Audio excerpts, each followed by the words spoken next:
Hello, this is Father Bob Warren of the Franciscan Friars of the Atonement. Thank you for listening to this rebroadcast of the Ave Maria Hour radio show. The Friars' popular Ave Maria Hour was first brought to the radio airwaves in 1939, recorded in New York City and on the mountainside grounds at Graymoor, our home in Garrison, New York. These timeless classic stories of the Bible and the lives of the saints came to life each week through dramatic reenactment by professional actors and actresses. You know, friends, Christ once said, "Do not hide your treasure under a bushel." In saying this, he meant share your gifts, share your talents. The Friars of the Atonement feel the message in these broadcasts remains as powerful and timely as when they were originally aired, and we are so happy to be able to share them with you today. To learn more about the missions and ministries of the Friars of the Atonement, I invite you to visit our website, www.atonementfriars.org. In the meantime, sit back and enjoy this rebroadcast of the Ave Maria Hour.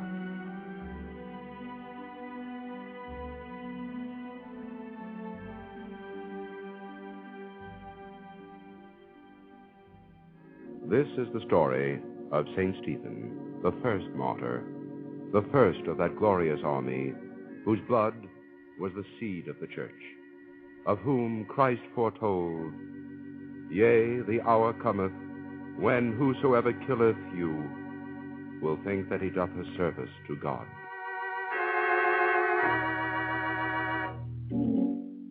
Our story begins in the deep darkness just before dawn, when a hurried knocking sounds at the door of the house of Gamaliel, the teacher in Jerusalem, and Gamaliel's daughter Sarah hastens to answer. Who is it?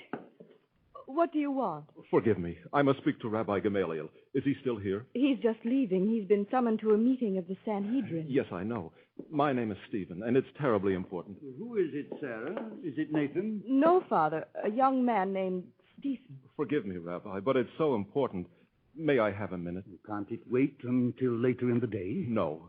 You see, it's about Peter and John. You know them, Rabbi. They've been arrested. Of course, the followers of the Nazarene.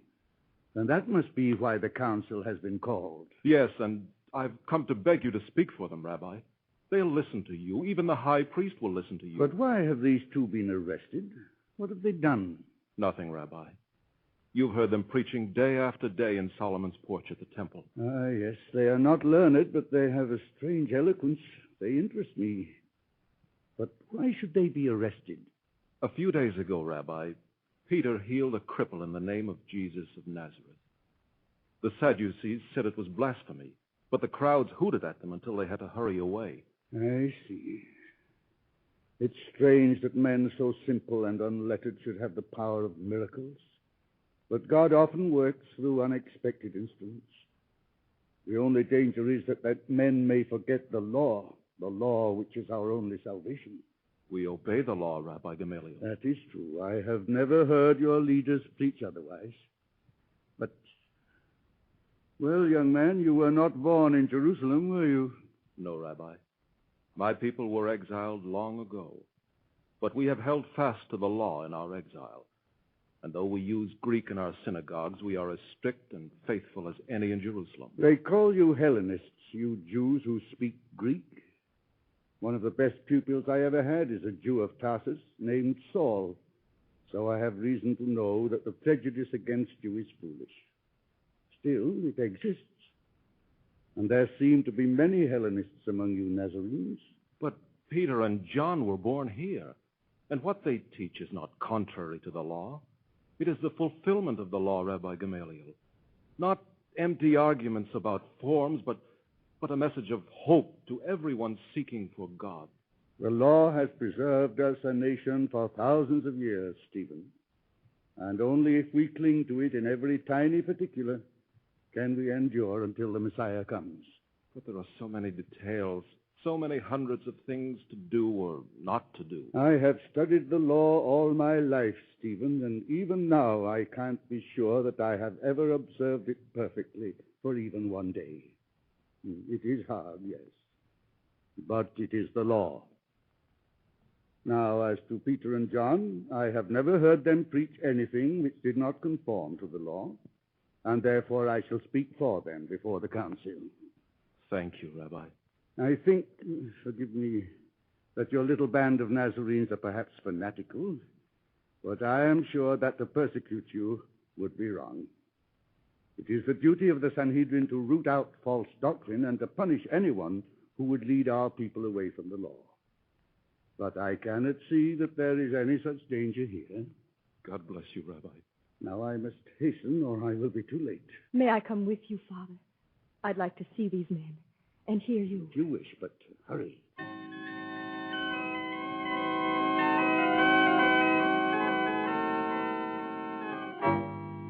A few hours later, on the steps outside the council chamber, Stephen pressed through the crowd to reach Sarah. I can't get near your father, Sarah, and I must thank him. Tell him that his words have saved 2 lives. We're grateful, and we'll all pray for him. Wasn't it splendid? I was so afraid... Sarah, I must see your father. He will be at home later on, Nathan. What on earth was he thinking of? I can't understand it. Oh, but I thought he spoke so wisely, Nathan. Didn't you approve? Approve? When we could have wiped out these followers of the Nazarene once and for all this very day? I never imagined the Rabbi Gamaliel of all people would interfere. The council agreed with him, Nathan. And you are wrong if you think you could have wiped out the teaching of Jesus of Nazareth just by killing 2 good and holy men. What? Who are you? My name is Stephen. Oh, a Greek Jew. And more Greek than Jew, like the rest of them. What do you know about the law? I know that the spirit of the law is to bring us close to God. And God does not care about the tongue when we pray with our hearts. But what do you know now, about... you mustn't quarrel. Not here. Nathan is the son of the high priest, Stephen. Naturally, he's upset. My father wasn't pleased with Gamaliel, Sarah. I saw that, Nathan. He was angry. And my father was not. Perhaps that's why the council listened to my father. Sarah, I'm sorry. This matter needn't concern you. Let me take you home. I'll wait for the rabbi there. As you wish, Nathan. But I think my father was right. And I'm sorry the council ordered those poor men to be scourged. I don't think they deserved it at all. Thank you, Sarah. But they will hold it an honor. Our Jesus was also scourged before they crucified him.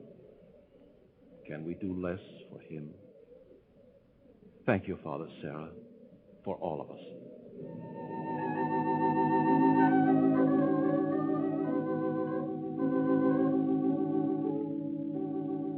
Months passed. Months in which the gulf between the Sanhedrin and the followers of Christ grew wider, and feeling in Jerusalem grew more bitter. One day in the courtyard of Gamaliel's house, Sarah had reached the quarreling point with the son of the high priest. You're unkind, Nathan. Unfair and unkind. You don't understand, Sarah. Rebecca may be a very good old woman, but she's fallen into the clutches of these Nazarenes. She'll have to learn better, that's all. You can't let her starve, Nathan. She's a widow. She has a claim on the charity of the synagogue under the law. Let her go to Solomon's porch, then let them care for her. I don't see why you're so angry, Nathan. My father says that there's nothing wrong in the teachings of these Nazarenes. Your father? Sarah, I don't understand your father, and what's more, others are beginning to wonder about him, too. Our greatest doctor of the law, and yet he pretends that there's nothing wrong, that these people are perfectly orthodox. Why, half of them aren't even real Jews. Greeks, yes, and even Gentiles. Rebecca is a proselyte, Nathan. Perhaps that's why she finds comfort among the Nazarenes. Perhaps they don't make her feel that the law is too good for her. Oh, why, Nathan, look. They're coming up the gate. Why, surely it's Stephen. Yes, I recognize him. I'll ask him to help Rebecca. Sarah, I forbid you. You can't forbid me, Nathan. I obey my father.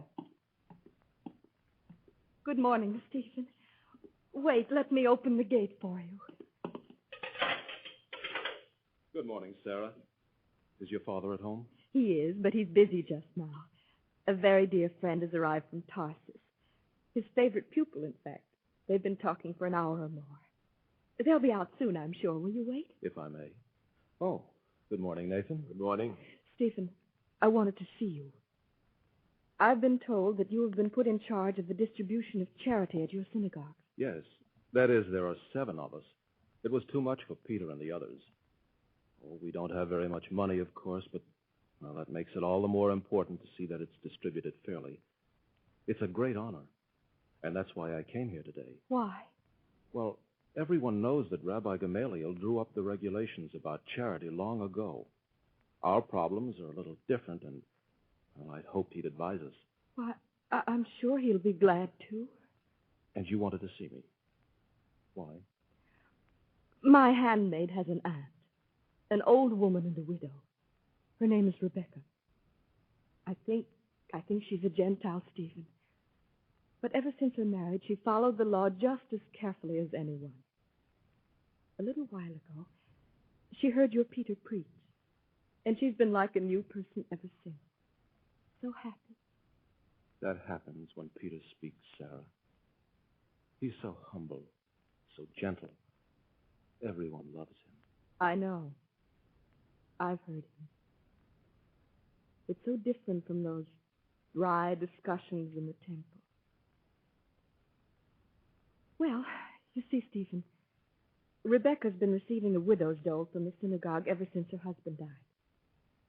But now Nathan says that she can't have it anymore. He's a Gentile, a proselyte, carried away by every new doctrine. How else can we keep such people in the law? By giving the law meaning for them, Nathan. The law isn't an iron straitjacket laid on us by Moses long ago. It's the path to lead all men to God. God's law is for his people. Ours has been the sacrifice. Ours will be the kingdom when the Messiah comes to restore the glory of Israel. What have the Gentiles to do with God's covenant with his people? The law has fulfilled itself, Nathan. Now there is a new covenant, which shall be for all people, and a new law, which is the law of love. Sarah, I told you, this is pure blasphemy. How can there be a new law without a new Moses? The prophets have told us over and over again that the Messiah would bring a new covenant. And with it the kingdom and the glory over all the nations of the earth. Has that come about? His kingdom is not of this world, Nathan. How could it be? Yet through him all nations shall turn to Jerusalem, even when the temple itself is forgotten. The temple forgotten? The temple will never be forgotten. What words are these in the house of Gamaliel? I'm afraid it's just what we were speaking of, Saul, the problem of the Nazarenes. Saul, this is Nathan, the son of the high priest, and young Stephen, a follower of Jesus of Nazareth. Yes, sir. How do you do? Saul has come from Tarsus to find out what is causing such agitation among us. I confess my first hearing isn't reassuring. How can the temple be forgotten, young man, unless the law is forgotten too? Does the Most High dwell in a house made with hands, sir? You know the words of the prophet, Saul. Heaven is my throne and the earth my footstool. What house will you make for me, saith the Lord? I'm not very good at preaching, sir. You are very welcome to come to Solomon's porch and hear Peter or John or any of the 12. A lot of fishermen. Not a doctor of the law among them. Not even one learned man in their whole company. And yet people listen to them. I have heard that they preach a new law, according to this prophet who was crucified. He was not a prophet, sir. He was the Christ. I see. He was the Messiah for whom our people has waited through hundreds of generations. And now that he has come and gone, we can forget Moses and the prophets. Not forget them. No, the commandments stand. But he has given us a new commandment, that we love one another. And now the old law, which was for our people only, becomes the new law for all people everywhere. And I say it's blasphemy and should be punished. Stopped. Rooted out before any more people are misled by it. I want to understand this doctrine. According to your teachings, the Messiah has come. All the years of waiting are over. And the Messiah is dead and buried, and Israel is still captive. He is not dead, sir. Ask the Roman soldiers who saw his empty tomb, if you don't believe us who saw him and heard him. Rabbi Gamaliel, is it possible that people pay attention to these ravings?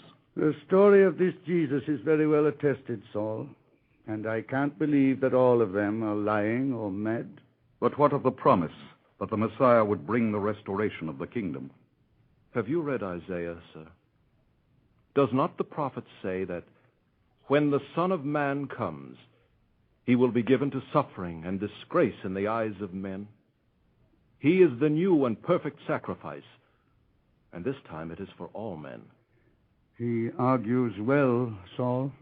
Do you believe, Rabbi Gamaliel, that this crucified carpenter was the Messiah? I don't know, Saul, I don't know. But I do know that there is nothing in Holy Writ which makes it impossible.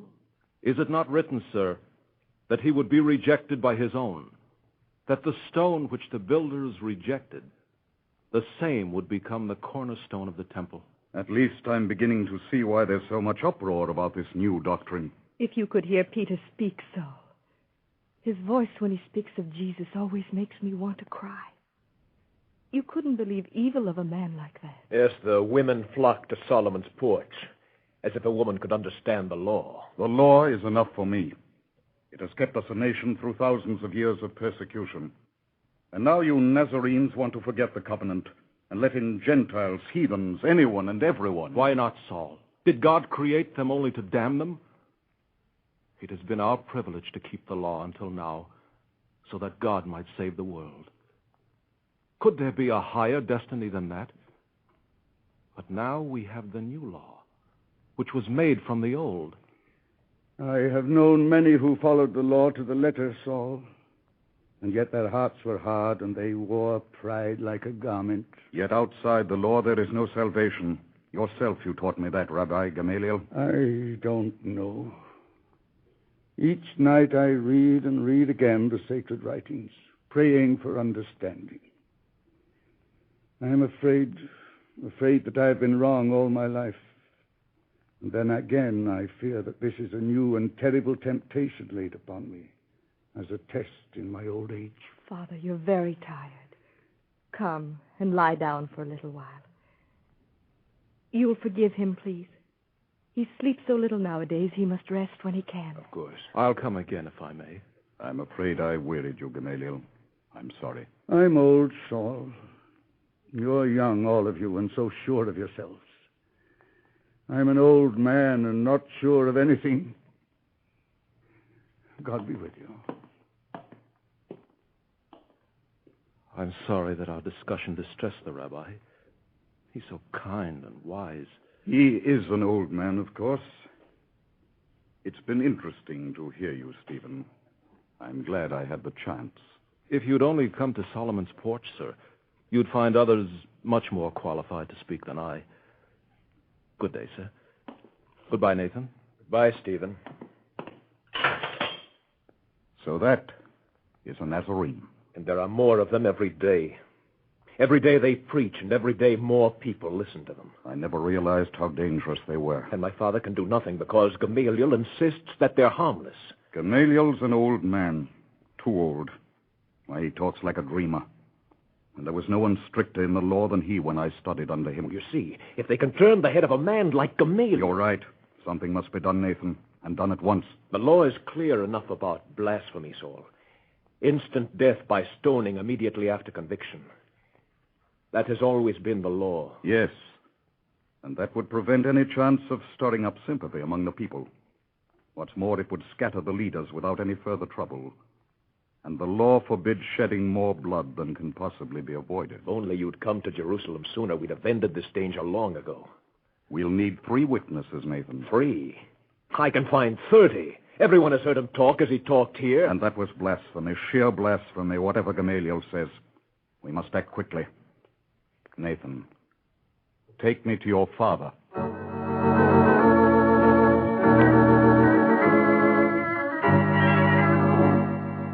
So a few hours later, Sarah rushed into Gamaliel's room and fell on her knees beside his couch. Father, wake up. What is it? They've arrested Stephen. He's being tried now, right now. I just heard it in the street. Everyone's going to the council chamber. It's like a mob. But didn't they summon me? No, and I know why they don't dare. Help me up, Sarah. My cloak. Yes, Father. Come, we must hurry.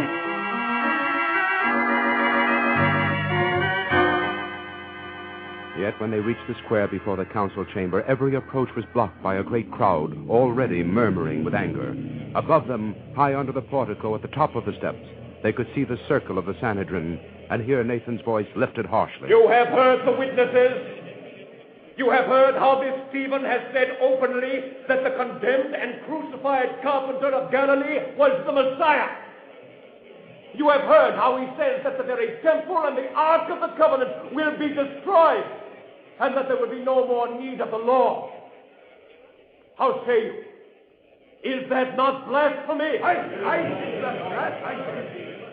You know the law decrees that the blasphemer shall die by the hands of those who condemn him, silenced by stones so that he cannot corrupt the faithful.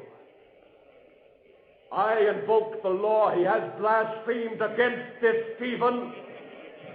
Let us hear the prisoner. What need? We have heard the witnesses. It is the law. Prisoner, are these things so? Ye men, brethren, and fathers, hear. Look, Father. Look. His face. It's as if there were a light around him. The face of a young angel. Sarah, we must get to the council. Oh, please let us through.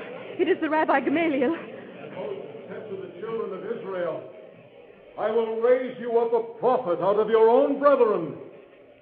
Him shall you hear.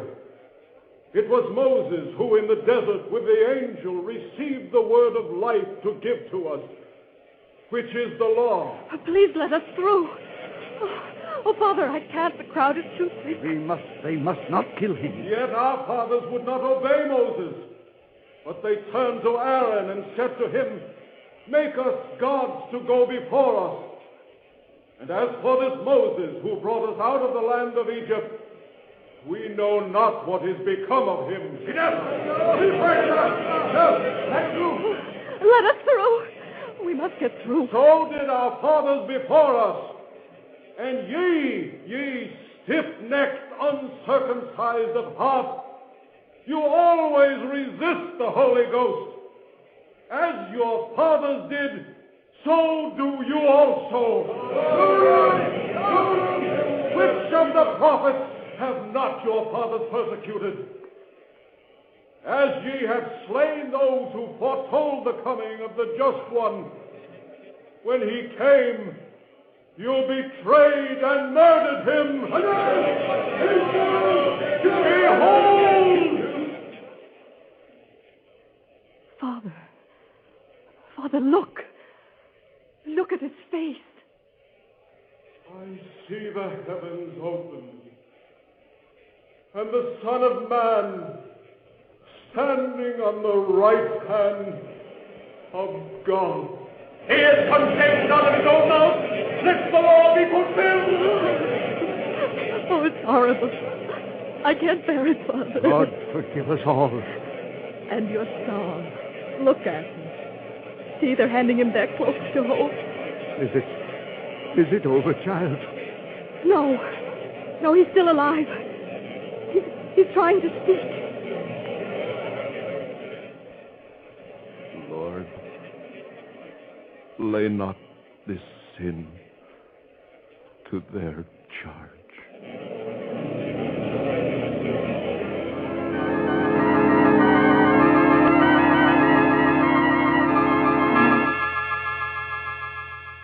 When the thing was done, the crowd slunk away as crowds do when violence has ended.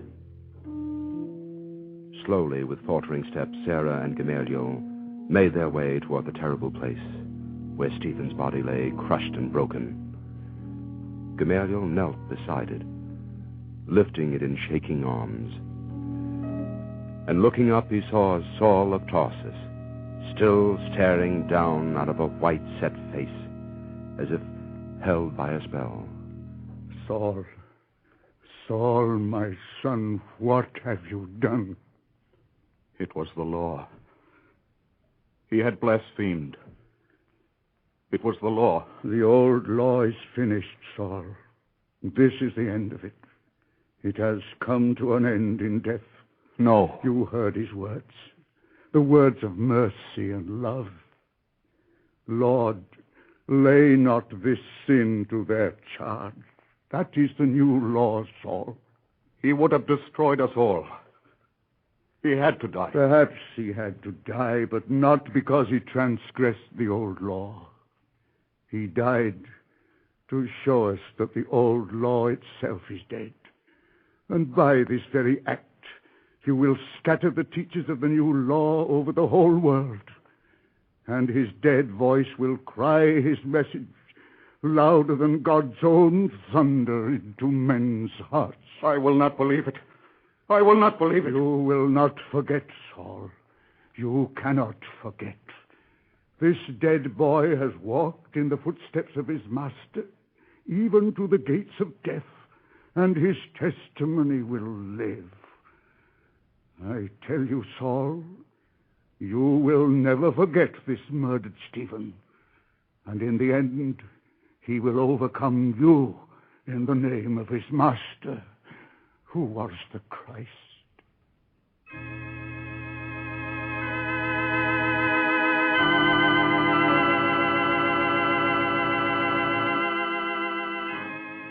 And out of that first blood shed for Christ came the miracle upon the road to Damascus, when Saul of Tarsus became the glorious Apostle Paul, and set himself humbly to follow the Master, of whom he first learned from his victim and conqueror, the martyred St. Stephen.